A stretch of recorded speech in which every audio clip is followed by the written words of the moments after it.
L'investissement responsable est un moteur de changement structurel dans la finance à ce jour et notamment dans la gestion d'actifs qui est notre métier. Et donc Lyxor s'est doté d'une équipe ISR afin d'avoir l'ensemble des compétences pour introduire ce côté durable et responsable dans nos produits, qui est le cœur de notre métier, et également de comment on fait notre métier pour le compte de nos clients. Alors, ce qui a changé, sur les, 15 dernières années, c'est que les gérants d'actifs, ont intégré une nouvelle dimension dans l'exécution, de leur métier, c'est-à-dire gérer en y intégrant une dimension responsable, car à long terme, elle est créatrice de valeur pour le client et pour la société, dans son ensemble. Alors les gérants d'actifs ont une position privilégiée. D'une part, afin d'influencer les entreprises dans lesquelles, ils investissent et d'autre part, de réorienter les flux de capitaux vers des solutions d'investissement plus durables. Puis bien entendu, nous accompagnons l'ensemble de nos clients dans leur transition ESG et climatique en termes de produits et services et nous voyons les changements qui sont aujourd'hui structurels chez ces derniers. Ma grande satisfaction est de travailler avec une équipe de collaboratrices et collaborateurs passionnés, innovants et extrêmement engagés. Nous partageons les mêmes convictions et cette chance de participer à la transformation de nos métiers en y intégrant cette dimension d'acteur responsable.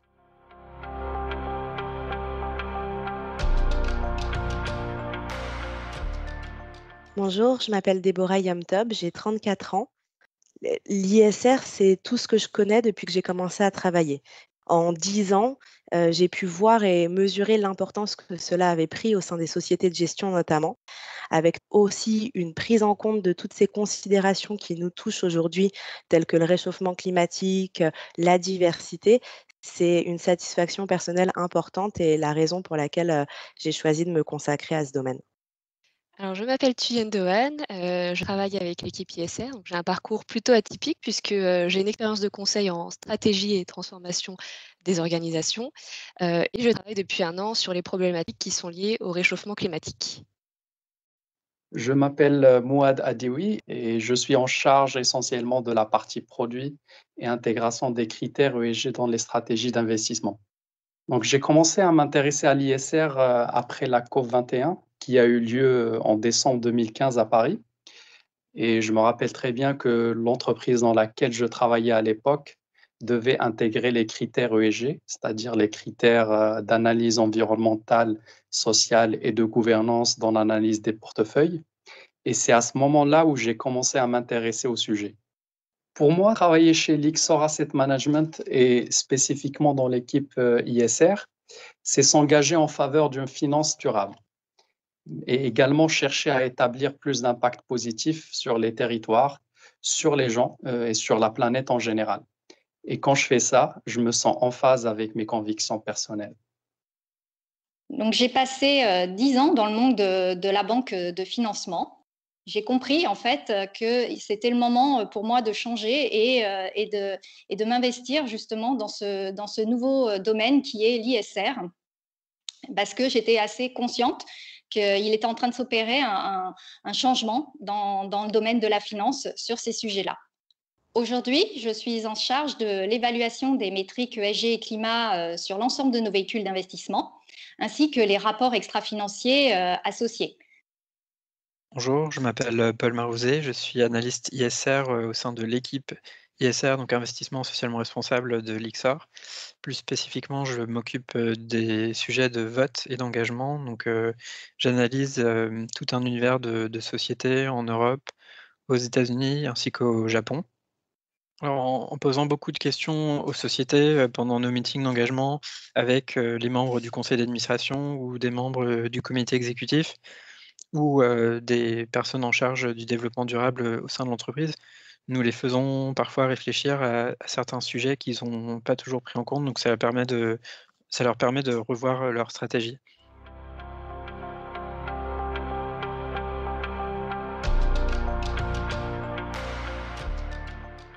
Mon travail au quotidien se répartit en 2 actions distinctes, mais tout aussi complémentaires. D'une part, j'exerce les droits de vote détenus par l'IXOR et donc les fonds gérés par l'IXOR, afin de représenter au mieux les intérêts de nos porteurs de parts. Pour pouvoir exercer ses droits de vote de manière responsable, on a défini une politique de vote robuste sur tous les sujets traités en Assemblée générale et on a voulu en 2020 donner un nouveau tempo à cette politique de vote en lui donnant un caractère assez orienté sur le climat. En amont de ces votes en assemblée générale, une autre partie de mes activités consiste à discuter avec ces entreprises et les encourager, vers de meilleures, pratiques climatiques, discuter avec elles sur, leurs attentes, leurs ambitions, les objectifs qu'elles se fixent afin de travailler main dans la main et d'arriver à un monde meilleur et un monde en ligne avec, l'accord de Paris. Au quotidien, j'échange régulièrement avec les gérants, les structureurs, les équipes de développement produit, afin de les aider à intégrer une approche d'investissement socialement responsable, selon la stratégie et le produit géré par l'IXOR. Par exemple, en analysant les projets financés dans le cadre des obligations vertes, je vais offrir à la gestion un avis sur cette obligation. On a aujourd'hui un vrai objectif à relever. Les réglementations européennes, comme la taxonomie verte, le règlement disclosure, vont fixer le cadre de l'investissement responsable.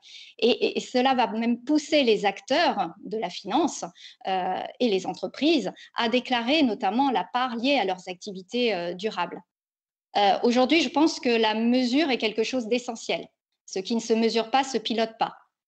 Dès 2016, on a mis en place des métriques innovantes comme les notations ESG de nos fonds et également des métriques liées au risque climat. Pour définir ces métriques, on a recours évidemment aux exigences réglementaires françaises, telles que l'article 173, mais aussi au cadre établi par la Task Force sur le climat. On a donc développé également des métriques innovantes au regard du climat et notamment la mesure de l'alignement de nos portefeuilles à l'objectif fixé par les accords de Paris. Nos indicateurs évoluent de concert avec la révolution de l'engagement qui s'opère en ce moment au niveau des entreprises au regard du climat.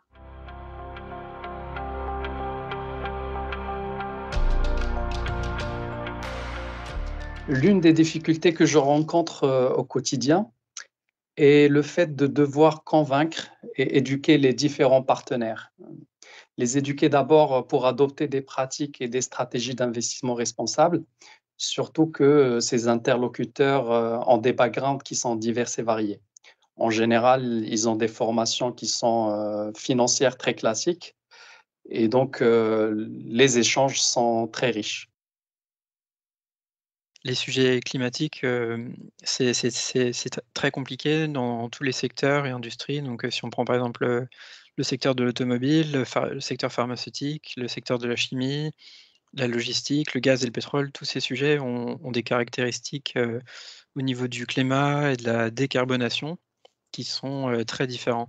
C'est pas du tout les mêmes approches et donc, nous, il faut qu'on soit capable d'analyser toutes ces sociétés avec un angle différent et sans, spécialisation particulière. Donc il faut être, capable de discuter, par exemple, de production d'hydrogène ou de gestion d'un data center avec, les dirigeants de la société sans être un expert, ou, un ingénieur, pour entrer dans la technicité des sujets, climatiques.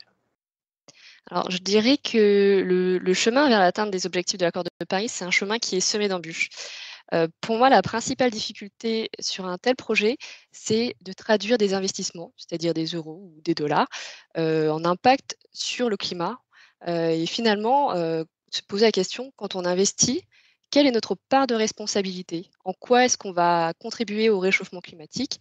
Et comment est-ce qu'on peut, de cette façon, ensuite réorienter les flux financiers vers, des secteurs, vers des activités qui contribuent ou vont contribuer dans le futur à réduire les émissions de gaz à effet de serre. Et aujourd'hui, je pense que l'économie mondiale, elle a commencé un virage, sur la transition, climatique. On n'en est, qu'au début, et un des principaux freins qu'on rencontre, c'est aussi la disponibilité de la donnée.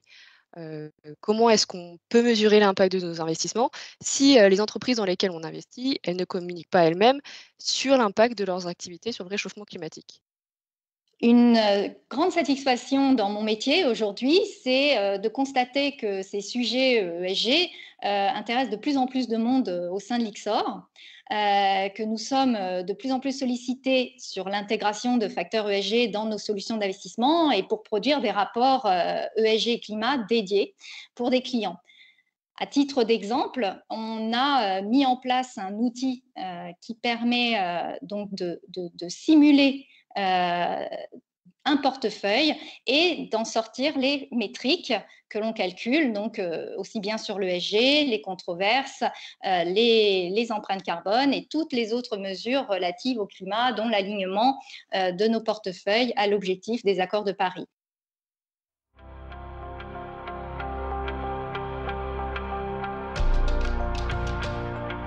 Bien, quand je regarde Lyxor aujourd'hui, en 6 ans, Lyxor a parcouru beaucoup de chemin avec une vraie gamme de produits ESG, une politique de vote et d'engagement solide, une capacité d'analyse des risques et opportunités ESG et un consensus de l'ensemble de nos parties prenantes, collaborateurs et clients.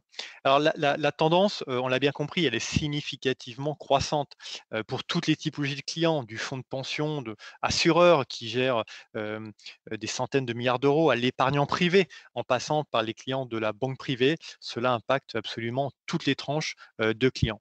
Un des exemples les plus frappants est celui d'institutionnels qui ont désinvesti d'expositions classiques pour immédiatement réinvestir sur les mêmes expositions, mais incluant des considérations ESG. Alors l'investissement responsable est donc dans un continuel développement. Beaucoup de sujets n'ont pas encore été traités ou pas encore correctement. Ce sont des positions, des jobs d'avenir et il faut de la compétence, de l'innovation et vouloir continuer à repousser les limites tout en étant tourné vers l'avenir.